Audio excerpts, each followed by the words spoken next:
Hello बच्चों। आज हम कुछ एक नया टॉपिक स्टार्ट करने जा रहे हैं।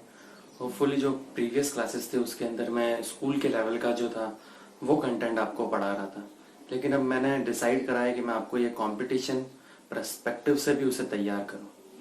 तो किस तरीके से कंपटीशन में एग्ज़ाम में क्वेश्चंस पूछे जाते हैं और आपको उनको किस तरीके से अटेंड करना है, तो उसके लिए मैं जो ये नया सीरीज स्टार्ट करने जा रहा हूँ जिसमें जो मेनली जो कंटेंट होगा वो साइंस का होगा। तो अभी के लिए मैं पहले स्टार्ट करने जा रहा हूँ बायो का एक फर्स्ट चैप्टर जिसका नाम है ह्यूमन सिस्टम। ठीक है, तो ह्यूमन सिस्टम आपके क्लास 9th में भी पढ़ा होगा आपने और 10th में भी पढ़ा होगा, और उससे प्रीवियस क्लासेस में भी आपने जब छोटे होंगे तब भी पढ़ा होगा। तो उसी का ही एक सब पार्ट है कि हम ह्यूमन सिस्टम को किस तरीके से पढ़ेंगे। तो देखिए, ह्यूमन सिस्टम के अंदर अगर हम देखें तो ह्यूमन कितनी तरीके से डिफरेंट डिफरेंट फंक्शंस करता है। जब आप सेल्स के बारे में पढ़ते हैं तो सेल्स जो होते हैं वो स्मॉल स्मॉल स्मॉल जो सेल्स होते हैं वो क्या होते हैं कि फर्दर मिलकर क्या बनाते हैं, टिश्यूज बनाते हैं, और ये टिश्यूज कंबाइन कर कर क्या बनाते हैं, ये बनाते हैं ऑर्गन्स, और ये ऑर्गन्स मिलकर क्या बनाते हैं, ऑर्गन सिस्टम्स, और वो पूरा कंप्लीट होकर क्या होता है, बनाता है एक ऑर्गेनिज्म बनाता है। तो ये जो different types of organ systems है, इन ऑर्गन सिस्टम्स के बारे में हमें डिटेल डिस्कशन करना है। तो पहला ही आज हम स्टार्ट करने जा रहे हैं। ऑर्गन सिस्टम का फर्स्ट पार्ट है जो है वो है डाइजेस्टिव सिस्टम। ओके, तो डाइजेस्टिव सिस्टम होता क्या है, इसको समझने के लिए आपको एक चीज जाननी पड़ेगी कि हम क्या करते हैं कि जो भी फूड फूड पार्टिकल्स होता है, फूड हमें बेसिकली किस चीज के लिए चाहिए होता है, फूड हमें चाहिए होता है एनर्जी। ठीक है, एनर्जी के लिए चाहिए होता है। फूड के अंदर different type of components present होते हैं, जैसे होता है प्रोटीन होता है, विटामिन होता है, मिनरल्स होते हैं, कार्बोहाइड्रेट्स होता है। तो मेनली जो कार्बोहाइड्रेट कंटेंट होता है वो हमें एनर्जी प्रोवाइड करवाता है। ये सब आप बेसिकली जो चीज़ है ये जानते होंगे, और जैसे जैसे हम इन क्लास में आगे बढ़ते रहेंगे वहां भी मैं आपको समझाता रहूंगा। फिर बात करते हैं कि एक वर्ड है एक आप वर्ड आपने सुना होगा, मेटाबॉलिज्म। मेटाबॉलिज्म, ठीक है, आप क्या डॉक्टर्स से सुना होगा कि मेटाबॉलिज्म क्या होता है, किसी का मेटाबॉलिज्म रेट ज्यादा होता है, किसी का मेटाबॉलिज्म रेट जो होता है वो कम होता है। बेसिकली मेटाबॉलिज्म जो होता है वो होता है कि फूड के जो बिगर पार्टिकल्स हैं इनको क्या करते हैं, by the action of mechanical और केमिकल एक्शन से, क्योंकि हमारी बॉडी के अंदर केमिकल प्रोसेस होता है, वो केमिकल्स इसके ऊपर अप्लाई होने के बाद इनको सिंपल स्मॉल पार्टिकल्स में कन्वर्ट कर देता है, और ये सिंपल स्मॉल पार्टिकल फिर हमारी बॉडी क्या करती है, एब्जॉर्ब करती है।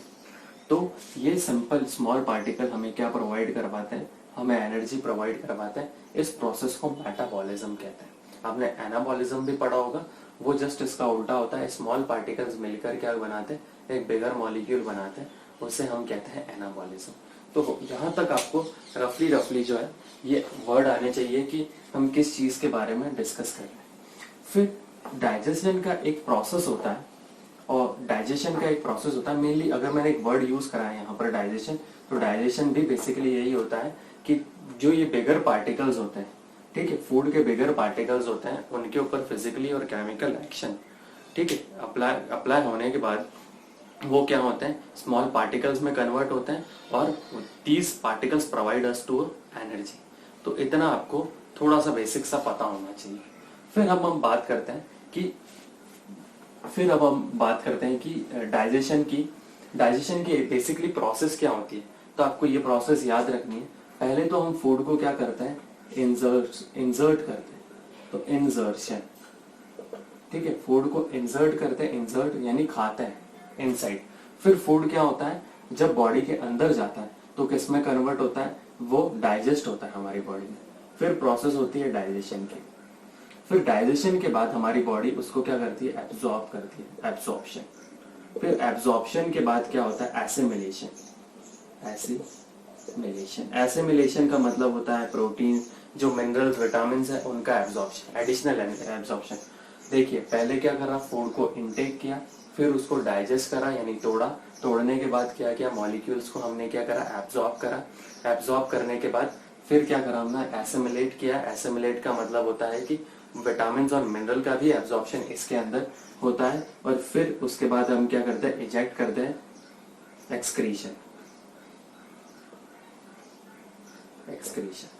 तो ये 5 प्रोसेस की फॉर्म में हमारी बॉडी जो होती है, डाइजेस्टिव सिस्टम कुछ इस तरीके से काम करता है। तो हमें इसे डिटेल में डिस्कस करना है। पहले तो इंसर्ट करना, एक एक पॉइंट को हम डिटेल में डिस्कस करेंगे। पहले हम क्या करते हैं, फूड को इंसर्ट करते हैं, फिर डाइजेस्ट करते हैं, और एब्जॉर्प्शन भी हम डिटेल में डिस्कस करेंगे। तो पहले हम पढ़ने जा रहे हैं कि और इसका एक ओवरव्यू और आपको बता देता हूँ कि हम किस तरीके से इसे पढ़ने जाएंगे।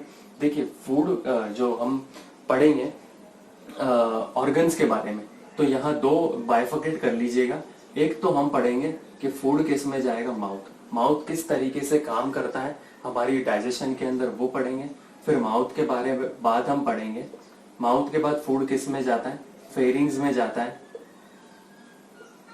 फेरिंग्स के बाद आपको याद रखना है, फेरिंग्स के बाद जो वर्ड आएगा वो आएगा ईजोफेगस। ठीक है, ईजोफेगस के बाद फूड जाता है स्मॉल इंटेस्टाइन में, और फिर उसके बाद फूड जाएगा लार्ज इंटेस्टाइन में, और फिर फूड जाएगा एनस में। ठीक है, ये आपको याद रखना है। ये तो थे हमारे कुछ ऑर्गन्स है जो बॉडी के अंदर काम करेंगे। इसके अलावा भी कुछ ऐसे ग्लैंड्स होते हैं जो हमारे डाइजेशन में हेल्प करते हैं। आपको 3 ग्लैंड्स के नाम याद रखने हैं, और ये 3 ग्लैंड्स हैं। एक तो हमारे माउथ में ही प्रेजेंट होता है, जिसको हम बोलते हैं सलाइवरी ग्लैंड। सलाइवरी ग्लैंड के बाद हम पढ़ेंगे लिवर के बारे में, और लिवर के बाद हम पढ़ेंगे पैंक्रियास के बारे में। ठीक है, अभी आपको मैं बता देता हूँ, ये कुछ ग्लैंड्स हैं जो स्पेशल जूसेस या फिर केमिकल सिक्रेट करते हैं जो हमें डाइजेशन में हेल्प करते हैं।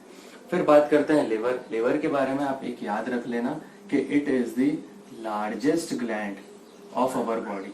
जब मैं आपको आगे पढ़ाऊंगा एक्सोक्राइन और एंडोक्राइन ग्लैंड में, वहां मैं आपको डिटेल में बता दूंगा। अभी के लिए आपको याद रखना है कि liver is the largest exocrine gland of a human body, और इस पैंक्रियास को हम मिक्स ग्लैंड भी कहते हैं। ओके, मिक्स ग्लैंड भी कहते हैं।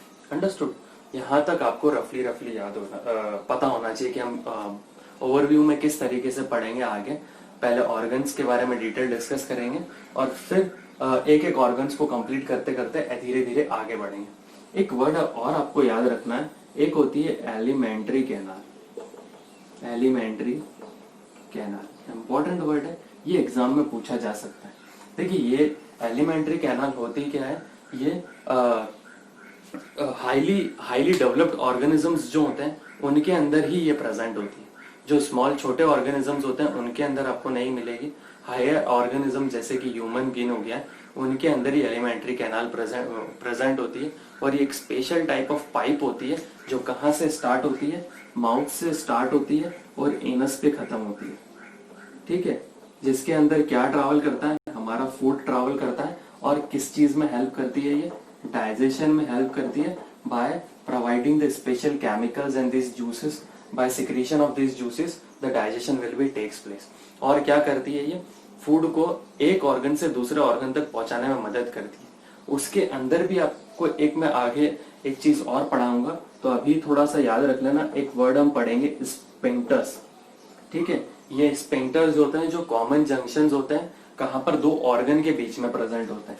जैसे एग्जांपल के तौर पे ईजोफेगस और स्मॉल इंटेस्टाइन जो होता है, इस आप देखोगे ये हमारा ईजोफेगस है। तो ईजोफेगस ये जे शेप का स्टमक। देखिए, ये जो ईजोफेगस होता है और ये जो होता है स्मॉल इंटेस्टाइन, इनके बीच में एक कॉमन जंक्शन प्रेजेंट होती है, उससे स्पिंक्टर्स कहते हैं। और इस पर्टिकुलर स्पिंक्टर का नाम है ईजोफेजियल, गैस्ट्रो ईजोफेजियल स्पिंक्टर। आगे हम मैं एक डायग्राम में आपको जरूर बताऊंगा इसको। चलिए, तो हम स्टार्ट करते हैं। हमारा फर्स्ट टॉपिक जो है डाइजेशन के अंदर फर्स्ट ऑर्गन है वो है माउथ। तो देखिए, माउथ के अंदर हमें जो है वो बेसिकली किन किन चीजों को डिस्कस करना है कि माउथ के अंदर एक तो आप चीज जानते होंगे जो डाइजेशन में कौन हेल्प करता है। एक तो होता है टीथ, और एक होता है टंग, ठीक है, और एक होता है पैलेट। ठीक है, पैलेट बोलते हैं इसको। तो ये 3 चीजें मेनली आपको पता होनी चाहिए और इनके बारे में हम थोड़ा सा पढ़ेंगे। तो मैं यहाँ से स्टार्ट करता हूँ कि पैलेट बेसिकली होता क्या, क्योंकि ये आपके लिए नया हो सकता है ये वर्ड। अगर आप देखेंगे कि ये कुछ इस तरीके से हमारी जो नोज होती है और ये हमारा माउथ होता है। ठीक है, ये ऊपर का जो सरफेस होता है ये तो होती है नोज, और ये जो नीचे का हिस्सा होता है ये होता है माउथ। ये जो आप ऊपर की सरफेस देख रहे हैं, ठीक है, इसे पैलेट कहा जाता है, इसे पैलेट कहा जाता है। अंडरस्टूड। ये जो पैलेट है ये आगे से अगर अपनी टंग को टच करते हुए पीछे ले जाएंगे, जो अपर सरफेस है वो आप नोटिस करेंगे कि आगे से ये रफ है और पीछे से ये स्मूथ है। ठीक है, आगे से रफ, की जो पैलेट जो होती है ये आगे से रफ होती है, मतलब हार्ड होती है। हार्ड इसलिए होती है क्योंकि ये रफनेस की वजह से, और पीछे से जो हिस्सा होता है इसको हार्ड पैलेट कहते हैं, आगे वाले हिस्से को, और पीछे वाले को स्मूथ पैलेट कहते हैं। ठीक है, स्मूथ पैलेट कहते हैं क्योंकि पीछे का हिस्सा जो होता है वो स्मूथ होता है, फूड को इनगल्फ करने के लिए, अंदर जो फूड को इजीली ईजोफेगस के अंदर पहुंचाने के लिए हेल्प करता है। तो ये स्मूथ बना होता है, और कार्निवरस जो एनिमल्स होते हैं उनके अंदर ये हार्ड पैलेट जो होती है वो रफ होती है। तो ये बेसिक छोटा सा इंफॉर्मेशन आपको पता होना चाहिए। और यहाँ पर एक ऐसा एक टंग टाइप सब्सटेंस होता है, इसको कहते हैं युल्वा। ठीक है, ये युल्वा भी आपको याद रखना है कि जो फूड होता है ये इसको क्या करता है, स्मूथनेस प्रोवाइड करने के लिए। जैसे ही फूड हम अंदर जो बॉल की फॉर्म में फूड होता है वो जब ईजोफेगस के अंदर जाता है तब क्या होता है, ये युल्वा जो है वो इसको नीचे गिराने में कोशिश करता है, एक स्मूथनेस प्रोवाइड करता है। और अगर ये युल्वा जो होता है वो बड़ा हो, ठीक है, बड़ा हो और हमारी जो स्मूथ पैलेट से जो है वो टकराता है, बड़ा हो गया है और टकराता है, तो उससे हमको क्या होता है कि जिसको हम खराटे बोलते हैं वो आते हैं। तो ये बेसिक से छोटी सी जो इन्फॉर्मेशन थी जो मैंने आपको बता दी, तो पैलेट के बारे में जो था वो मैंने आपको बता दिया। अब हम बात करते हैं तीत के बारे में। ठीक है, तीत से ज्यादा क्वेश्चन बन सकते हैं, तो आप इसको बहुत अच्छे से रीड कर लीजिएगा। तो मैं समझा रहा हूँ आपको। तो एक चीज और मुझसे रह गई थी कि इस माउथ को हम क्या बकल कैविटी भी बोलते हैं, बकल कैविटी।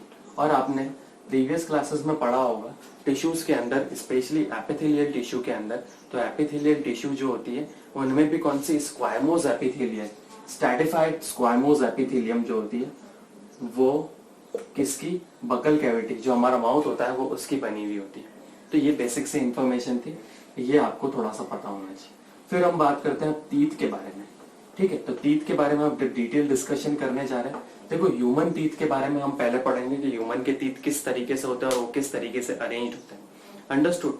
तो देखिए, ह्यूमन के जो तीत होते हैं वो आप नोटिस करेंगे कि लाइफ में 2 बार आते हैं।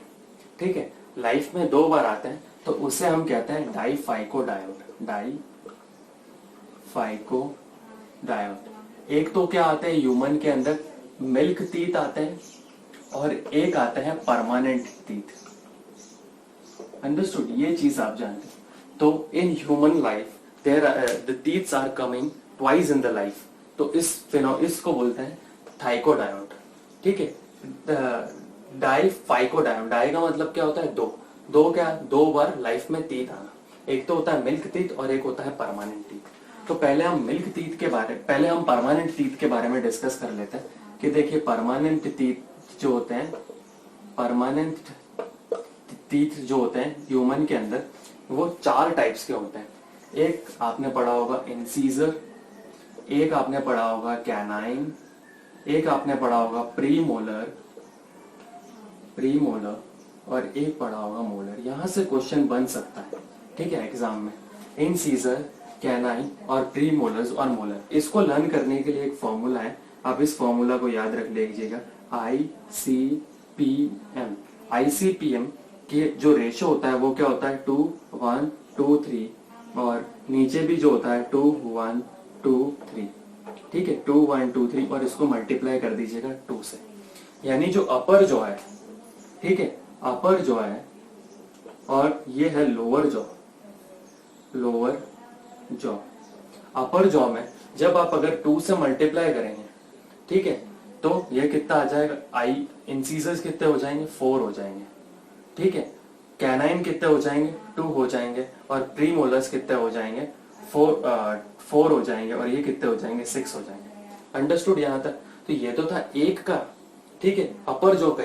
हमें अपर जॉ नहीं लोअर जॉ भी चाहिए, तो इसमें आप नीचे भी 4 प्लस कर दीजिए, यहाँ पर भी 2 प्लस कर दीजिए, यहाँ पर 4 प्लस कर दीजिए, और यहाँ पर 6 प्लस कर दीजिए। तो आपका आंसर कितना आ जाएगा, 8, 4, 8, और ये हो गया 12। और जब आप इसको कैलकुलेट करेंगे तो ये आपका आंसर आएगा 32। ठीक है, तो ह्यूमन के जो परमानेंट टीथ होते हैं वो कितने होते हैं, 32 होते हैं। जबकि मिल्क टीथ जो होते हैं, ठीक है, उनका रेशो थोड़ा अलग होता है, और उसको लर्न करने के लिए आपको ये याद रखना है 2102। तो ऊपर भी 2102 होगा, नीचे भी 2102 होगा, लेकिन किससे मल्टीप्लाई करेंगे, 2 से मल्टीप्लाई करेंगे। 2 से मल्टीप्लाई करेंगे तो इधर कितना आ जाएगा, 4, इधर आ जाएगा 2, इधर आ जाएगा 0, और इधर आ जाएगा 4। तो आप यहाँ पर क्या करेंगे, यहाँ पर 4 प्लस करेंगे, क्योंकि अपर जॉ और लोअर जॉ दोनों को काउंट करना है।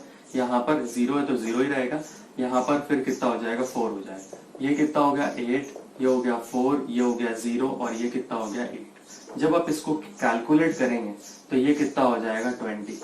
तो मिल्क टीथ जो होते हैं, जो मेनली आप देखोगे 6 ईयर से जो छोटे बच्चे होते हैं, उनके अंदर जो मिल्क टीथ आते हैं वो कितने आते हैं, 20 आते हैं। इतना आपको याद रखना है। और इसके अलावा और क्या क्वेश्चन बन सकता है, क्वेश्चन ये बन सकता है कि इंसीजर का फंक्शन क्या होता है।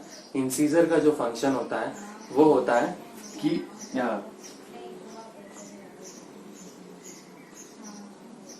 कटिंग, ठीक है, कटिंग ऑफ फूड के अंदर इंसीजर का काम आता है। और जबकि कैनाइन का क्या काम आता है, कैनाइन का चॉपिंग का काम आता है, चॉपिंग, ठीक है। और प्री मोलर्स और मोलर्स का एक ही काम होता है, वो होता है ग्राइंडिंग। ग्राइंडिंग जिसको आप चबाना भी बोल सकते हैं, चबाने में हेल्प करते हैं ये दोनों, प्री मोलर्स और मोलर्स। अंडरस्टूड? इतना आपको याद रखना है। इसमें डिटेल क्वेश्चन ये भी बन सकता है कि जो 32 टीथ्स है उसमें 20 टीथ्स और प्लस 12, ये जो 20 टीथ्स है ये कैसे है, टेम्परेरी टीथ्स है, ठीक है, टेम्परेरी टीथ्स है। और ये कैसे टीथ है, परमानेंट टीथ है। टेम्परेरी मैंने वर्ड इसलिए यूज कराया है यहाँ पर, टेम्परेरी वर्ड इसलिए यूज करा है क्योंकि ये 2 टाइम आते हैं। जब ये शुरुआत में आते हैं तो एक बार आते हैं और फिर टूट जाते हैं, फिर वापस 2 बार आते हैं। लेकिन ये जो बाकी के 12 टीथ्स जो है ये एक बार आ गए तो ये परमानेंटली फिक्स रहते हैं, ये एक ही बार आएंगे। चलिए, तो अब हम आगे बढ़ते हैं। आगे बढ़ने से पहले मैंने आपको एक यहाँ बताया था कि प्री मोलर्स एंड मोलर्स जो होते हैं वो मैंने ग्राइंडिंग लिख दिया था, उस ग्राइंडिंग को करेक्ट करके आप लिख दीजिएगा। च्युइंगिंग में हेल्प करते हैं, ठीक है, मैंने चबाना बोला था जिसको च्युइंगिंग कहते हैं, तो च्युइंगिंग के अंदर हेल्प करते हैं, तो इसे आप करेक्ट कर लीजिएगा। फिर अब हम आगे बढ़ते हैं। तो आगे बढ़ने से पहले थोड़ा सा मैं आपको बता दूं कि हमने लास्ट अभी अभी हमने देखा कि डाइफाइकोडायोड। अब हम बात करते हैं थैकोडायोड के बारे में, ठीक है। आगे आप हेडिंग लगा दीजिए थैकोडायोड, ठीक है। थैकोडायोड का मतलब होता है जो ह्यूमन के तीत होते हैं, ठीक है। अगर आप एक तीत देखेंगे तो वो किस में अटैच्ड होते हैं, एक जॉ सॉकेट के अंदर अटैच्ड होते हैं। ये देखिए, अगर ऐसा कुछ हमारा जॉ है ये, तो उसके अंदर जो तीत होते हैं वो इम्बक्टेड होते हैं, अंदर ऐसे सॉकेट की तरह इम्बक्टेड होते हैं। सॉकेट का मतलब आपने देखा होगा 3 पिन सॉकेट होता है एक, उसके अंदर हम क्या करते हैं, चार्जर्स को अटैच करते हैं। तो यहाँ पर तीत को अटैच, तीत जो होते हैं अंदर इम्बक्टेड होते हैं, तो teeth are embedded in the jaw socket. This is known as डाइफाइकोडायोड। दूसरे कुछ ऑर्गेनिजम्स होते हैं उनके अंदर जॉ नहीं होता, डायरेक्ट जो तीत होते हैं वो ओरिजिनेटेड होते हैं, ठीक है। तो ये स्पेशल कंडीशन है जो ह्यूमन के पास प्रेजेंट होती है, जो थैकोडायोड। हमने डाइफाइकोडायोड डिस्कस कर लिया, थैकोडायोड डिस्कस कर लिया, और एक बच रहा है हेट्रोडायोड के बारे में। हेट्रोडायोड, हेट्रो का मतलब होता है डिफरेंट। आप देखोगे ह्यूमंस के तीर जो होते हैं वो डिफरेंट होते हैं। डिफरेंट का मतलब क्या, ICPM, यानी इंसीजर्स, कैनाइन, प्रीमोलर्स और मोलर्स तीनों प्रेजेंट होते हैं। जबकि आप अगर लायन देखोगे, कार्निवरस एनिमल देखोगे, तो उनके पास सिर्फ कैनाइन्स होते हैं, ठीक है, जो चॉपिंग करने में हेल्प करते हैं। बाकी दूसरे ह्यूमन एक ऐसा ऑर्गेनिज्म है जिसके अंदर सारे यानी इंसीजर्स, कैनाइन, प्रीमोलर्स और मोलर्स तीनों डिफरेंट टाइप्स के, 4 डिफरेंट टाइप्स के टीथ का जो अरेंजमेंट होता है, the different types of arrangement of teeth is known as heterodont. तो यहां तक होपफुली आपको समझ में आ गया होगा। फिर अब हम बात करते हैं कि जो तीत होता है, ठीक है,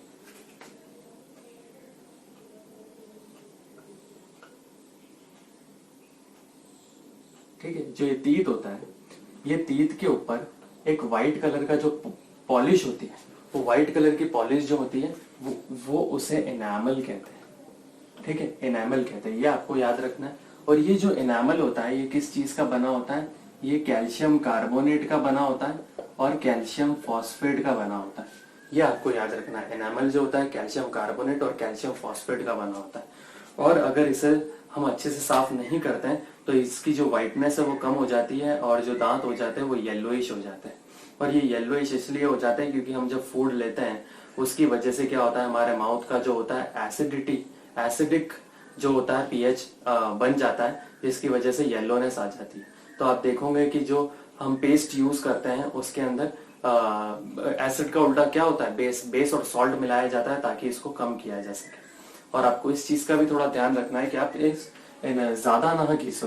ठीक है, अगर आप अपने तीत को ज्यादा फ्रेश करोगे तो ये एनामल जो होगा ये निकल जाएगा, जिससे क्या होगा कि हमारे सेंसिटिविटी की प्रॉब्लम आ जाती है।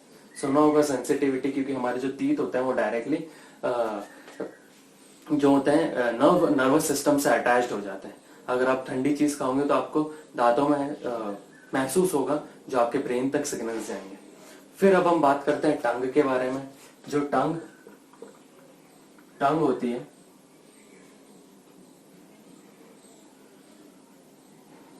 ठीक, टंग होती है, ये एक फेन्यूलम से अटैच्ड होती है। ठीक है, इस वर्ड का नाम याद रखना है, फेल्यूलम। और इसके ऊपर छोटे छोटे जो होते हैं वो टेस्ट बर्ड्स प्रेजेंट होते हैं। ठीक है, छोटे छोटे टेस्ट बर्ड्स प्रेजेंट होते हैं जिसे पैपेलाई कहा जाता है।